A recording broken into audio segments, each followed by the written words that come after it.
Halo teman-teman, perkenalkan nama saya Anggara Maeswara, NIM A11 2022 14594. Di sini saya akan merepresentasikan sekaligus mendemonstrasikan sebuah sistem manajemen poliklinik yang merupakan salah satu tugas dari bengkel coding. Oke, sebelumnya saya mohon maaf ke kakak-kakak bengkel coding karena saya telat mengumpulkan untuk tugas caption kali ini karena saya baru membaca PDF-nya. Oke, langsung tanpa berlama-lama saya langsung untuk login. Tapi kita bisa nanti aja deh daftar pasien.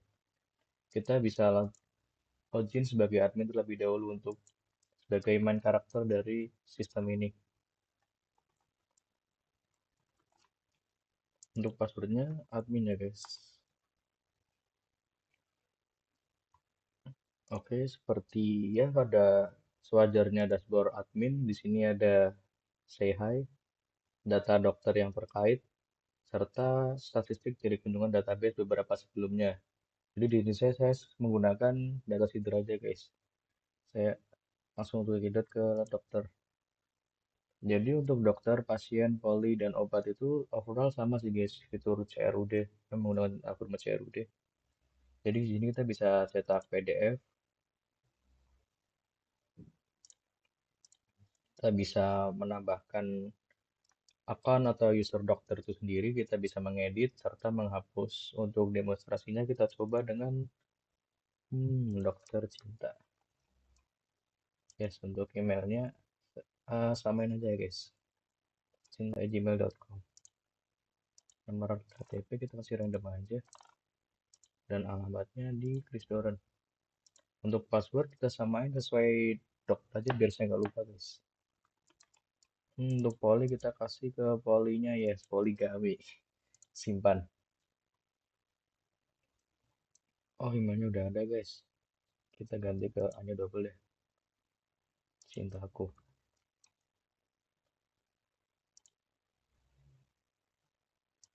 Password tadi cinta@gmail.com. Dokter.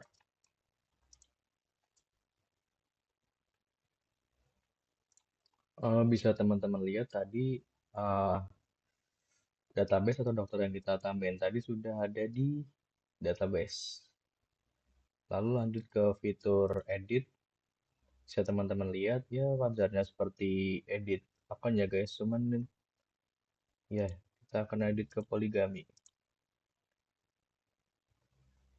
Oke, untuk yang dari cintaku kita hapus saja karena terlalu double database.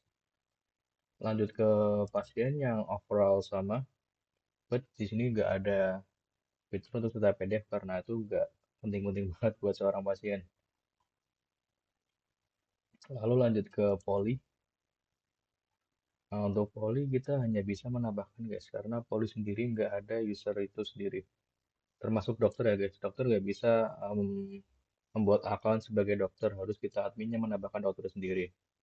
Berbeda dengan pasien itu. Kalau untuk obat semua wewenang dan untuk tambah stok hanya ada di admin. Eh, untuk share obat sendiri, perbedaannya adalah di ini ada stok guys. Jadi karena itu barang warehouse ya guys. Jadi di sini kita bisa menambahkan, menghapus serta mengedit. Dan ya seperti warehouse ini ada notifikasi bahwa barang hampir habis serta barang akan sudah habis. Untuk riwayat pasien sendiri adalah sesuai namanya riwayat yaitu antara pasien dan dokter. Kita lanjut aja langsung ke demonstrasi selanjutnya. Kita login, oke, kita akan login sebagai pasien baru. Untuk nama lengkap kita pakai nama saya dulu. Untuk alamatnya samain sama dokter aja deh. Di sini email mahasiswa saya guys. Kita ganti ke password pasien. Kita daftar sekarang. Oke. Oh, udah ada guys.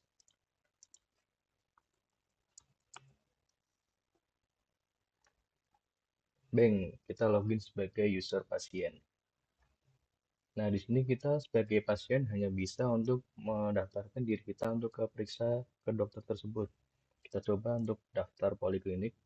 Ini ada dua pintu ya guys. Jadi lewat dashboard, shortcut langsung ya sama aja sebenarnya guys.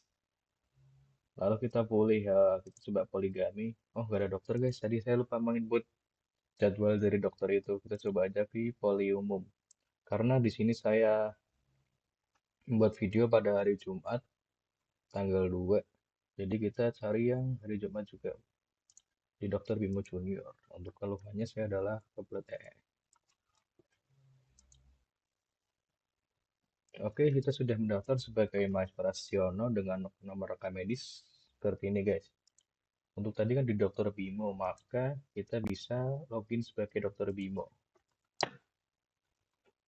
Oh, sudah ada guys. Kakak Bimo teman saya guys. BEM, ini adalah layout dari user Dokter Bimo itu sendiri. Overall sama sih guys, ya udah cuma di sini ada relasi database antara user, admin serta user, pelanggan, admin serta dokter. Riwayat pasien untuk dari dokter itu sendiri ada periksa pasien yaitu ini adalah akun user saya tadi yang mencoba untuk mengajukan periksa ke dokter Bimo serta ada jadwal periksa yang di sini setiap hari jam kerja saya dokter Bimo tuh selalu aktif guys. Oke, kita langsung ke periksa aja.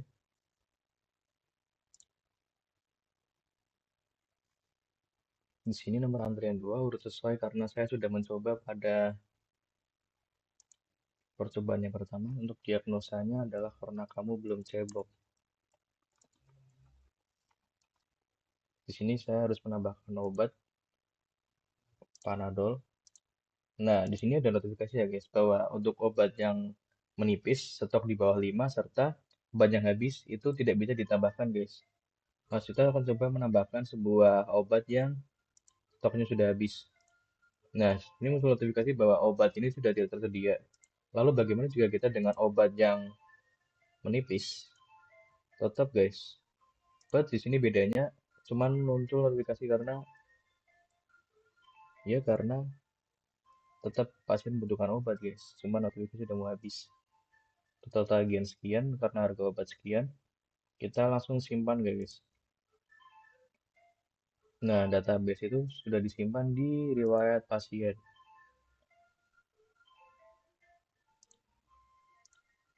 Kita cek juga dari user admin ya guys.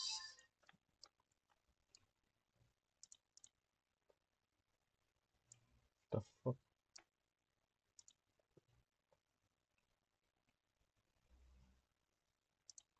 Bisa teman-teman lihat di riwayat pasien tadi. Nah, muncul di riwayat dengan Dokter Bimo Junior serta pasien bernama Maeswara Junior. Mungkin untuk demo cukup sekian guys. Kita lanjut ke demonstrasi atau penjelasan mengenai database. Kita lanjut ke sebelah. Oke, langsung aja kita akan menjelaskan ke masing-masing fungsi, relasi, serta folder file dari code itu sendiri. Yang pertama saya akan menjelaskan dari file controller. Untuk controller sendiri saya akan menjelaskan spesifikasi yaitu pada periksa controller and saya akan menjelaskan tentang jadwal periksa controller berdasarkan update pada buku manual book. Untuk itu saya akan spesifik pada function store yang dimana ini adalah looping tentang bagian obat untuk kita bagaimana memastikan stok obat berkurang otomatis secara real time saat dokter menyimpan resep. Kita lanjut ke jadwal periksa controller. Ini merupakan cara untuk saya mengatasi perbedaan antara konfigurasi waktu antara server dengan saya. Jadi sini saya membuat logika mapping pada hari manual antara hari Senin sampai hari Minggu. Jadi di sini adalah untuk menjamin jadwal dokter selalu akurat tampil sesuai hari ini Jadi kita nggak peduli antara itu server pakai bahasa Inggris atau bahasa Indonesia.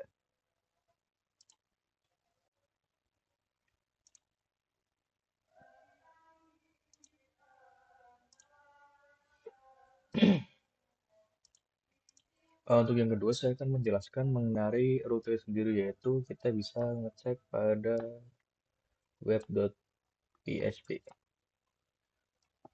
Jadi di sini saya menggunakan sebuah middleware grouping. Jadi teman-teman bisa perhatikan di sini ada role admin,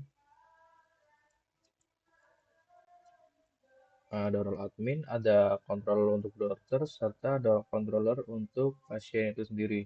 Jadi ini merupakan sebuah tembok atau mungkin firewall, bukan firewall, ini adalah penyekat antara hak akses untuk masing-masing user sehingga pasien itu nggak bisa login ke halaman dokter atau function dokter sendiri serta sebaliknya seperti admin nggak bisa mengakses fungsionalitas dari dokter itu sendiri.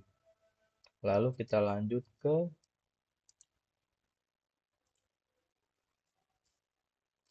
ke model itu sendiri yaitu folder pada app dan models.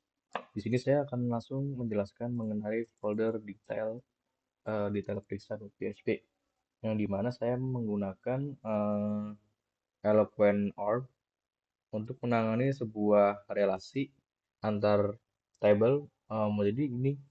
Jadi kayak kita menghubungkan antara tabel periksa dengan tabel obat dengan dengan menu to menu yang dimana integrasi data resep obat terjaga validitasnya.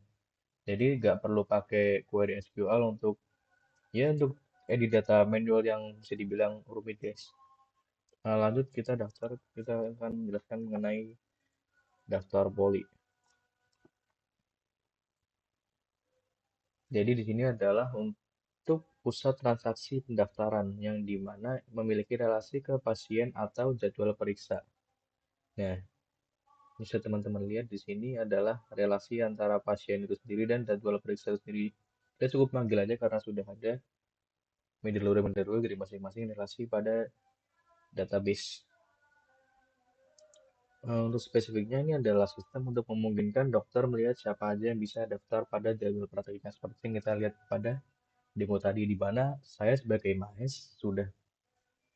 dokter BIMU melihat Maes untuk mengajukan pendaftaran periksa pada saya yaitu berhari Jumat tadi.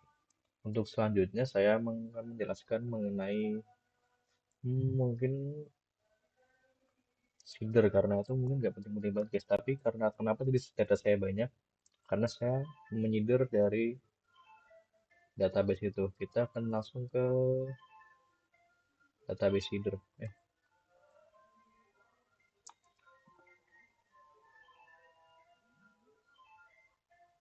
Jadi di sini merupakan keperluan dari demo atau street test. Saya membuat seeder yang menggenerate sebuah ratusan data tadi antara dokter, pasien, termasuk riwayat. Karena saya nggak mungkin ngisi itu satu persatu guys. Saya ngesit ini masing-masing. Jadi kita berdasarkan random saja saya jadi pakai Faker untuk random elemen sebagai isi dari folder database itu sendiri.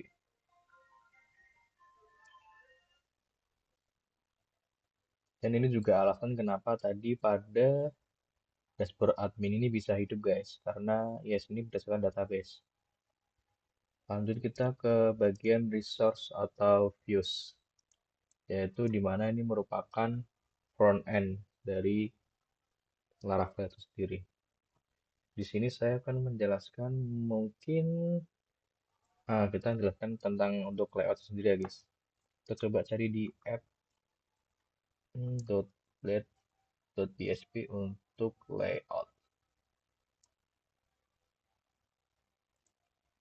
Nah, ini cuma menjelaskan atribut-atribut dari layout ini sendiri guys. Seperti layout seperti ini. Layout navbar, sidebar, and yes, ini yang bar bawah guys. Lalu kita akan menjelaskan tentang sidebar. Jadi untuk sidebar sendiri ya seperti yang teman-teman lihat tadi ini adalah untuk function memanggil masing-masing nih. Di sini kita akan lihat ke menu admin. Oke, di sini user admin sesuai itu tadi adalah autentifikasi user. Nah, ini yang di bawah tadi. Ya, kurang lebih sama guys. Karena di atas ada yes untuk klik dashboard, klik dokter, klik data pasien tadi, klik poli, and klik obat. Jadi, file resource view ini adalah yes, kita pecah banyak file resource untuk sisi front end itu sendiri. Jadi cukup sekian untuk penjelasannya karena mohon maaf ini bersifat dadakan jadi saya tidak bisa menjelaskan seluruh algoritma serta function masing-masing dari tiap coding ini. Cukup sekian dan terima kasih. Saya Anggara Maeswara. Ucapkan terima kasih. Iya.